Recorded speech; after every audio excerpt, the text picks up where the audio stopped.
right, good morning. You got your coffee. We're ready to go. I got my coffee. I'm fired up. I feel like I'm awake now. Yeah, because you don't function without coffee. You're actually very rude in the morning when you don't have your coffee. To be honest, I feel like I can't function without coffee and Jesus. So Right. I need Jesus everywhere I go. All right, well, so we're on episode 3, Be Real with David and Sherrie.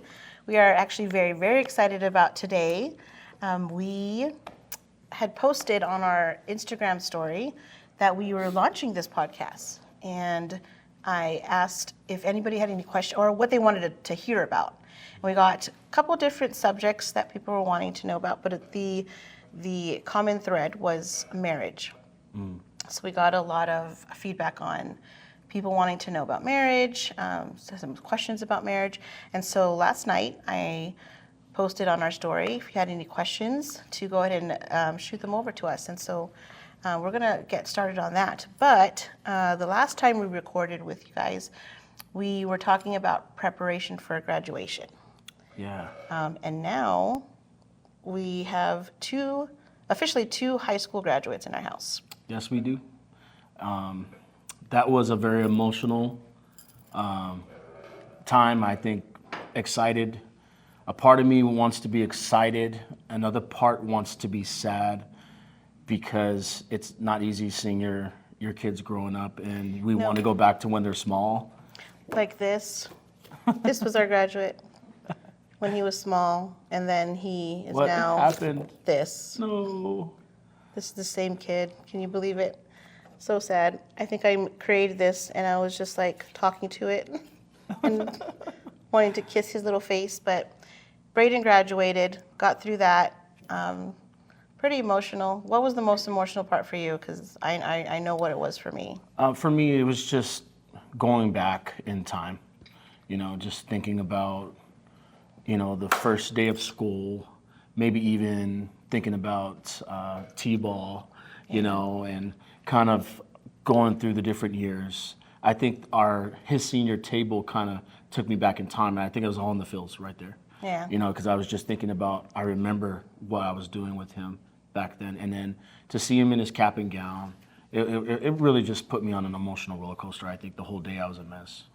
Yeah, there was a moment in the ceremony that the principal called up all the seniors and asked the parents to come forward to pray with them before they officially announced them as high school graduates. And so we went up to Braden and, hugged on him. You began to pray, but couldn't even get the words out. You were so emotional, crying. I was crying, and That was the emotional time for you. That was the emotional that was part. hard. Yeah, that was hard because I felt like it was so final. But he did well. We're very proud of him. He finished with flying colors, and so we're just excited about his future. So Yeah, for sure. I think that day was the start of reality for him. And, now we're stepping into something new. I think we'll probably talk a little bit about transitions today. And in this episode, you can go ahead and introduce what we're going to be talking about today. So one of the questions, and it was a great question that was submitted last night, was what makes the first year of marriage so hard on a lot of couples, and can it be prevented? That was a very good question. So we actually do premarital sessions with a lot of couples that have gotten married. Do you remember how many couples we've done in the last 5 years? I think we're at about 15, 16, something like that. Somewhere around there. Somewhere around that range. So yeah, we've married a lot of the young adults that started with us in ministry, and what we would do is have about 6 weeks of premarital training. And so we would ask them questions, and one of the items that we would talk about was, and this is just generally what we would hear, was the first year of marriage would be a make or break. And that's, in any year really is a make or break. You just got to continue to fight for your marriage. But I think a lot of these young adults here, the first year is the hardest, the most challenging, and how can I avoid it? So that was one of the questions. For us, when we got married, We didn't have premarital. No. We didn't know what to expect. How old were you? 21? When we got married, I was 20. 20. I was 20. I know I was 20 because I You were a youngin'. couldn't rent a car. Guys, we were on our honeymoon. I was 22. And I was not allowed to rent the car. She had to be the driver. I couldn't even rent the car. I was 22. That was a We were kids. That was a kind of strange situation, wasn't it?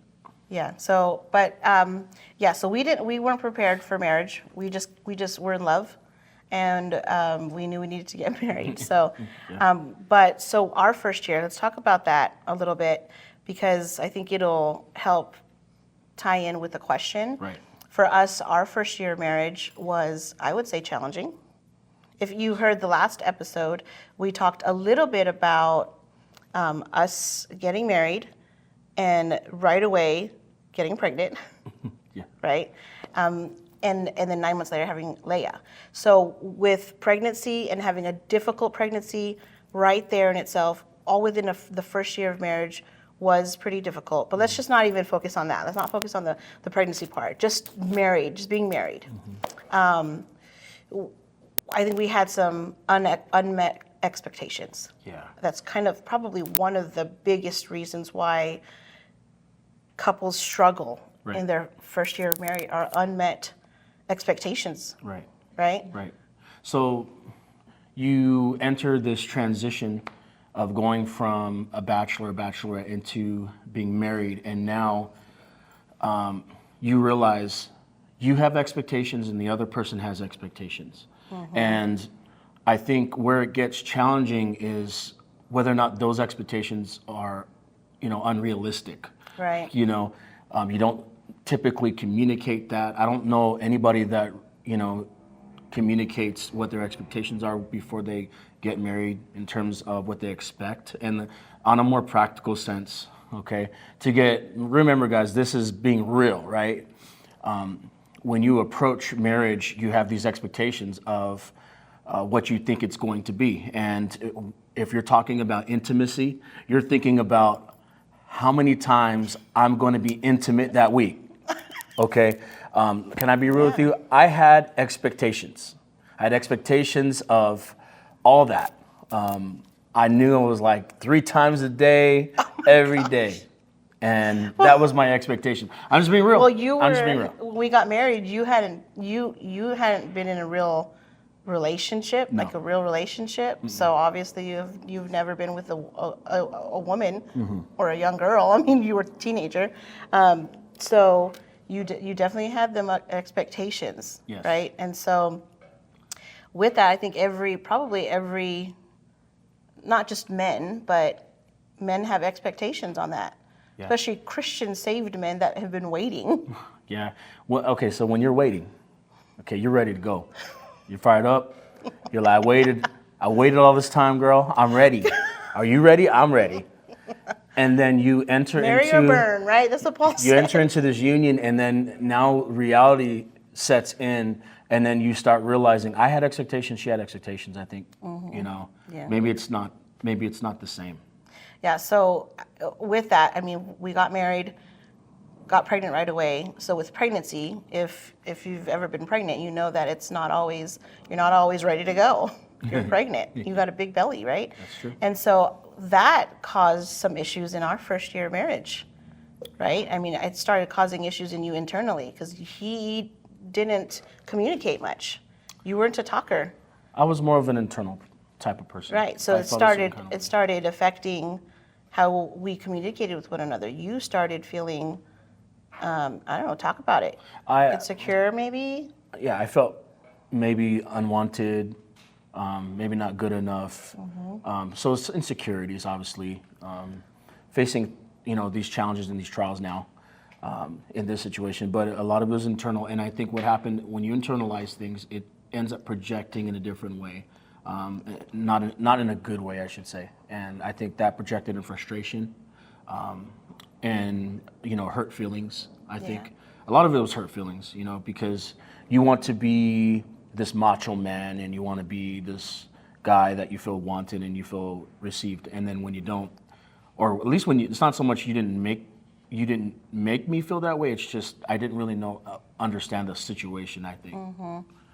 And so, internalized feelings like that, I ended up projecting that out to you, maybe talk to you a certain kind of way. Yeah. Maybe was uncooperative in a lot of situations, just projecting the way I was feeling internally. And so I talked about our premarital. That's actually one of the questions that we ask, or that we have them ask one another in premarital, which, how often do you expect your spouse to be intimate with you? Right. We weren't asked that because we didn't have premarital.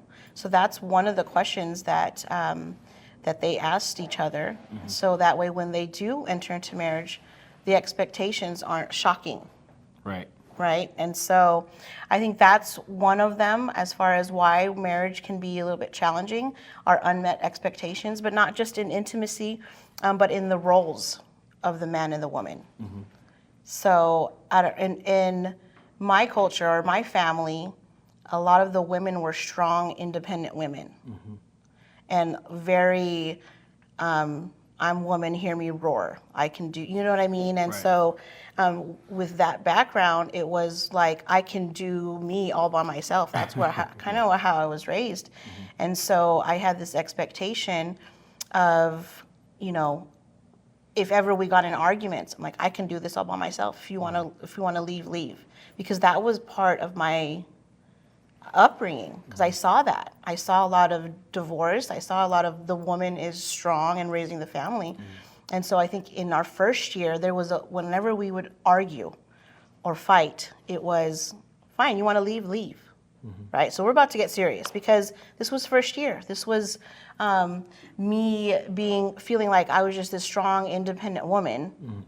And thankfully, thank God, you don't have give up in you. Yeah. Like that wasn't even an option. Okay. So to give a little context to situations like that, especially for us personally, when we had conversations like that, a lot of the times it's because I was contributing to making you feel a certain kind of way, almost to the point to where you would think, I know you would tell me, that you didn't see things changing. And because of that, it would be easy for you to say that because I wasn't doing my part. And see, being a young guy, going into this marriage, thinking you already know everything just by what you have seen, or by observation, or by what you have been taught by your parents. You think you know everything until you get put and tested in a situation, and then, it comes out and is projected in that way. And so then now I'm challenged with, can I do this? Can I be the man that you need me to be? Can I be the husband you need me to be? And for you, you see it differently than the way that I see it. It's easy for me to say, I'm not going to give up. It's easy for me to say, hey, let's stick this out. Let's work this out. But, I think where I grew was understanding how I'm contributing to this, and having an attitude of, you know what, I'm going to change. I'm going to get better. I'm going to be better for you. That, this is what I'm going to do, and I think that's the attitude that I needed to have. I think at first I was just with the mentality of give up is not an option. I'm never going to have the D word, if you will, in my Divorce. mouth. Divorce in my mouth. We're never going to say that. It's easy for you to say that when you're the contributing factor to the situation. But, it's more about what are we going to do to find a solution? What are we going to do to get better? I think a lot in our marriage where I came in a strong, independent, I had just graduated college. I had, been working since I was 15. Just coming into that, you understanding my role and who I was, the role of a strong woman, and how did you adjust to that?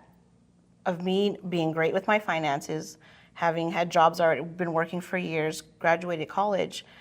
I know you came into the marriage maybe with a little bit of insecurity, like, how do I lead this woman? Right? So how did that affect you? As far as how you responded to me in a lot of ways, which caused a lot of friction in the first year. Yeah.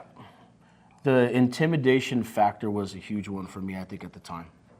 I let that get the best of me. I think in moments where I felt like I'm never going to be good enough. I felt like, I'm coming into this with a deficit, and it's too hard to kind of come back from. And I think that's what was my mentality in the beginning, where I felt defeated a lot of times. Yeah. I didn't want to give up, but at the same time, I felt defeated, I think the more I started to embrace the fact that, Right. hey, you know what? I'm going to embrace my differences Right. with you, but I'm also going to embrace your strengths. Right. And, Like I where you're realized, strong, I was in deficit, and it was, vice versa. you know how we talked about before, I have gaps, Yeah. in my life. I have gaps. The gaps are the things that I'm not strong in, Right. and the things that maybe I don't have knowledge in. And you have your strengths, but you also have your gaps too. So Right. what we figured out is that let's not focus on so much the gaps that we are not strong in, Yeah. but let's focus on how we can fill each other's gaps. And we started filling each other's gaps, and because of that, that's what helped me learn. Right. I learned from your strengths. I learned from where the areas you were good in. And I really tried to model myself after that. I think it helped me become the man who I am today. Actually, I had to even accept that because, this whole thing where the man should be in charge of the finances, the man works, the man provides, the man should be the one to budget. And whether I was strong in that or not with finances, I wanted you to do that. So what ended up happening was I wanted you to be the quote unquote man, to take care of the finances, handle the bills. I didn't want that pressure. And so I began to get frustrated Right. and would say, well, you're the man and I shouldn't have to worry about the bills. I shouldn't have to worry about making sure it's paid. And I think we tried it. I think we tried you paying the bills, Yeah. and we were probably late to every single bill. And we'd have late fees come up, and then that would cause a whole nother battle. Right. And until we realized, and it wasn't even in the first year, there were several years that we kept trying this because for whatever reason, I thought you should be the one doing it. Until I really embraced, I'm actually good at it. I'm good at this. Why can't I just embrace that role, take it on, and allow God to use our strengths to fortify our marriage? And so until I did that, I had to realize you were the one that I was raising babies. You were the one at work 60 hours a week and just working and working. And I did that part. And so with that said, unmet expectations with roles and who's supposed to do what. In a marriage, figure out what you're good at. I don't think there is a specific thing that a man should do and a woman should do because every man and every woman is different. Yeah. And instead of comparing your marriage or your man or your woman to another man or woman and what they do, figure out what their strength is and run with it. That's the only way that you can mesh two individuals into one to create unity. What I started doing was not focusing on the things that I couldn't do. I started focusing on the things I could do. Yeah. Okay, and I tried to do it really well because I started saying to myself at some point, I have to bring value to this marriage. Right. Okay, I can't sit back and let you do everything just because you're good at everything. Okay, what I figured out is, wait, I could do that. Yeah. I recall telling you when you would ask me something. For You're example, good at laundry. You are dang good at laundry. and don't nobody do laundry better than me. But see, and I'm not talking about just back in the day, but a lot of people think, oh, well, the woman should be the one doing the housework. Yeah. I'm not saying we're not in the 50s and 60s. I know that we're in a new age, but it's still, it's something where well, my wife doesn't do it. She's no good. No, if you're good at it, do it, right? So yeah. And then you try new things too. It's not Yeah. even what you know you're good at. Because I started stepping out of the box. And remember, I always joke about I married you because you're a phenomenal cook. The joke is that Not in our first year of marriage, though. yeah, no, you were great. No. But I honest. really mean it. I really mean that you are good. And to a certain extent, I meant what I said. But I also was a cop out. Because it stopped me from stepping out of my comfort zone of not doing anything Right. in the kitchen. I don't think you started cooking Yeah, until maybe just 5 years, and we've been married 22 years. right. And just in the last several years, did you start cooking? Because you just kept saying you're not good at it. Yep. YouTube saved my life. Yes. That's where I get all my tips. He's a YouTube chef for sure. And but I figured I could bring value in, days that you're stressed, days that maybe it was a little bit harder than normal. I realized I could bring value in those moments where I would say, hey, you know what? Don't worry about dinner tonight. I got dinner. Right. I'll take care of the kids. You just relax and you just have your own time, your own me time. And I think that's where it changed a lot. And you were actually very good at that because you're the one that went and had the full-time job while I had the full-time job of being a stay-at-home mom. And so I was with the babies. I had 3 kids, all under 5 years old, all day long. Mm-hmm. And so you wouldn't come home and want to just go relax and be by yourself after 10-hour days. You would come home and you would actually tell me, hey, if you want to go to Target or you want to go out, go take some time for yourself. I got the kids. Mm-hmm. And so that was a huge blessing because maybe in couples deal with that where, well, I've been working all day. You've just been at home with the kids. Mm-hmm. Don't ever say that to a stay-at-home mom that you've just been home all day with the kids because we know being home with kids is probably even more challenging than just going out and in the field working. Let me speak to that. I think I've always found joy in spending time with my kids. So it was always easy for me, but I have to tell you, I had so much more respect for you. Mm-hmm. I remember the time that you ended up going out of town and you said, okay, you're gonna have to take care of the kids. I'll be gone for a few days. Mm-hmm. Didn't think anything of it until I figured out, what do I have to cook for these kids? And I'm calling my wife like, babe, what do I make them? And I started figuring out, wow, how difficult it is. Your job is a lot more difficult than me going to work. And it almost felt like, man, I'm going to work and this is great. It's relaxing. But when I'm home with the kids, now I'm having to step up to the plate and realize, man, what your job is 2 jobs in one, or maybe even more.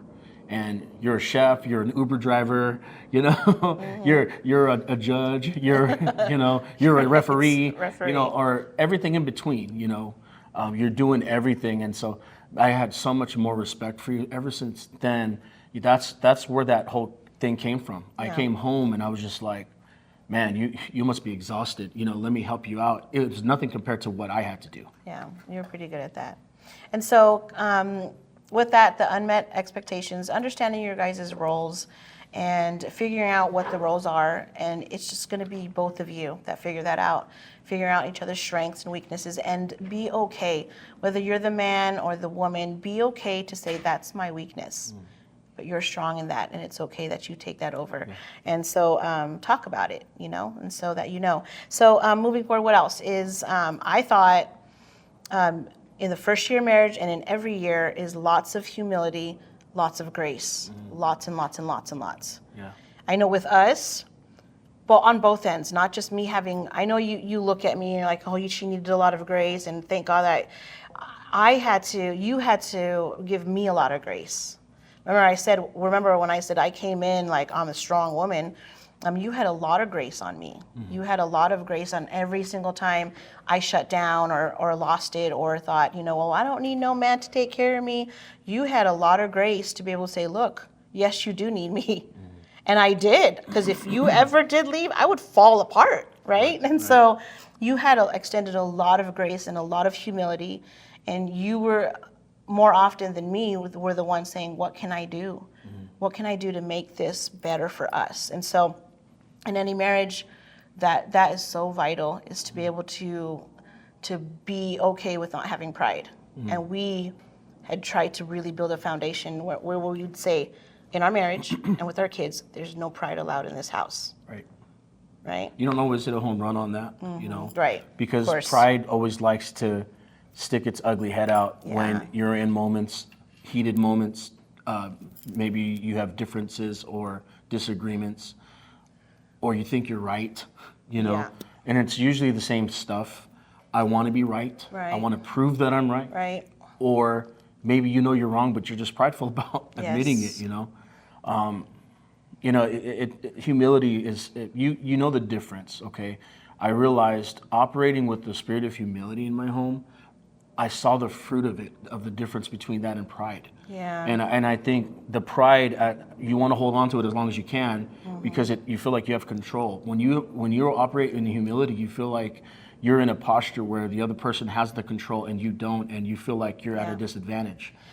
You know, when you would say this a lot, that you would carry the pride because you thought, I'm always the one messing up, right?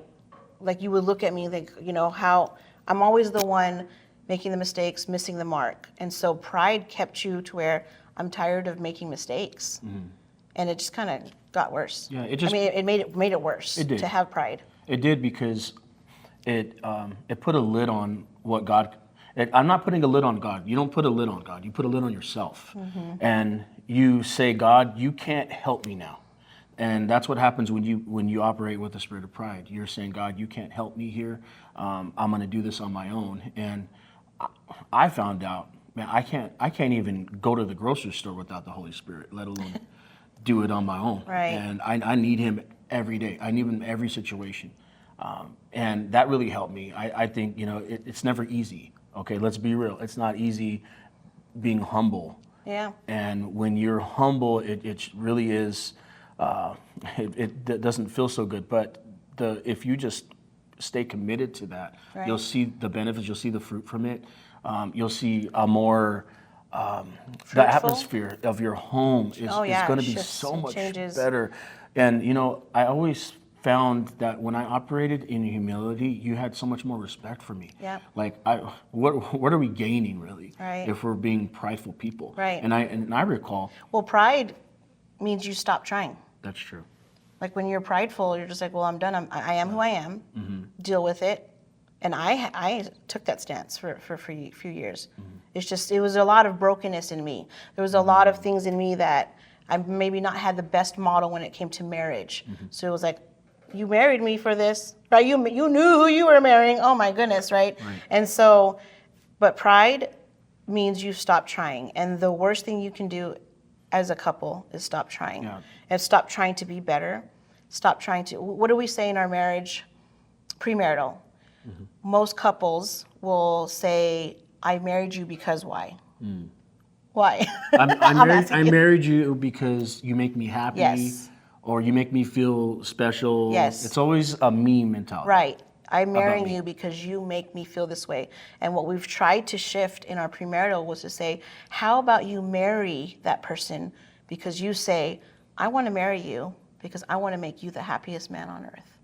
It's just such a different perspective. It's a place of humility. And so if both parties are saying that, how beautiful can that be, right? You meet each other in the middle. Yes. That's what happens. If you're trying to meet my needs and I'm trying to meet your needs, what happens here is nobody's at a deficit. Right. Everybody. Yes, we're meeting each other's needs. Yeah. That's huge. Everything is met, and that gives you a picture of who Christ is. He's a need meter, and that's how He wants us to operate as Right. a husband and wife. And so another thing is being intentional in your marriage. If you're not intentional, your marriage will literally be whatever life dishes to you. Whatever happens in life, that's going to be your marriage because you're not intentional. You have to be intentional to always pursue. Like pursuing I don't just say this because we're on camera, but your pursuit after me has not stopped. Like it's sometimes borderline too much. Our whole family knows it, everyone knows it, but I love it because it's what keeps our marriage spicy. Yeah. Right? I mean, it keeps us in love. Like I do feel like every time you look at me, it's like you're looking at me for the first time. When I walk into a room, what do you say to me when I walk into a room? I said, dang, girl. Yes, he does. Every time. And so it's being intentional. Pursue your spouse. Like whether it's your first year of marriage or your 20th year, do not stop the chase. I'm like, flirt with each other. Send each other dirty text messages. Your marriage, within the confines of your covenant, you have to do that. We do it. And it's not to be fake. It's not to perform. It's because I honestly, when I'm thinking about you, in that moment, I'm going to tell you about it, right? Marriage, this is what I've realized about marriage. Marriage is not a place you arrive to. Yeah. It's a pursuit. Exactly. Okay? So it doesn't matter how long you're married, you're always in pursuit of that individual. You want to know why? It's because that person is always growing and changing. You're not the same person that you were when I first Right. married you. So Right. if I'm not pursuing you, we're going to grow apart. Yes. Because you're going in one direction and Right. then I'm still trying And to then what stay ends up at the other. happening? I don't love you anymore because you've changed, Yes. right? I mean, I've heard Correct. that. You don't tell your 15-year-old son, I don't love you anymore because you're not your old 5-year-old self anymore, right? Yeah. They change, they grow. That's a good one. Right? Yeah. So you can't tell your husband or spouse, you know, it's been 20 years or 15 years or it's been 3 years since we've been married. You've changed. I've just fallen out of love with you. No, you stop pursuing, you stop being intentional, and you stopped growing with them. You're going to change, but you should change together. I don't want to get comfortable. Yeah. And if I get comfortable, that means I'm going to stop growing with you. Yeah. I'm going to stop knowing who you are. I don't want to just know who you were. We've been married now for 21 years. I don't want to 21 or 22? No, it's 21. Oh, I'm bad. I'm good. 21. Come on, girl. Get with me. Sometimes I even forget our anniversary. Gosh, that's bad. See, okay. but One word. that's my weakness. No, That's 2 a words. strength. Ginkgo biloba. We're getting old. We're getting older. But you look as young as ever. Oh, thanks, babe. So I think we're at our time. And so we have so much more to talk about with marriage. My gosh, we could literally have just a marriage podcast. But I think we're at a time for today. We had a couple other points to talk about, like what can, you know, strengthen the first year of marriage. But I just want to say it is possible to not have a breaking point in your first year. It's possible to not allow the first year to break you. You just have to really, really be intentional about it. Intentionality to me means work. Okay. Work, You yes. got to put the work in. If you don't put work in, you're not going to see results. And the results come from, you know, you being committed to doing everything you can to be the best husband or wife that you can be for the other person. And if you're both doing that, I promise you're going to have an incredible marriage. I mean, there's no reason why to settle for a Yes. substandard marriage. Nope, don't settle. Have the best marriage. Man, Laugh. marriage is fun. Man. It is the best. You know, you'll never have eyes for anybody else if you only Nope. have eyes for that person. Yes. So chase after her, fellas. Yeah, that's and all you get. ladies, That's all you get. That's your beefcake. Is that the way you say it? That's your beefcake. That's your strapping young, I don't know, whatever Lad. you say. He's an old soul, this one. I'm not with the new stuff, guys. Sorry. But, all right, so thanks for watching. We are so humbled and grateful that you would watch. Please like, subscribe, comment, share. We would love to be a blessing to many more people. And again, if you have any other specific topics, message us, DM us, just reply to these stories. We'd love to hear about it because we want to talk about it. And be real. See you next time.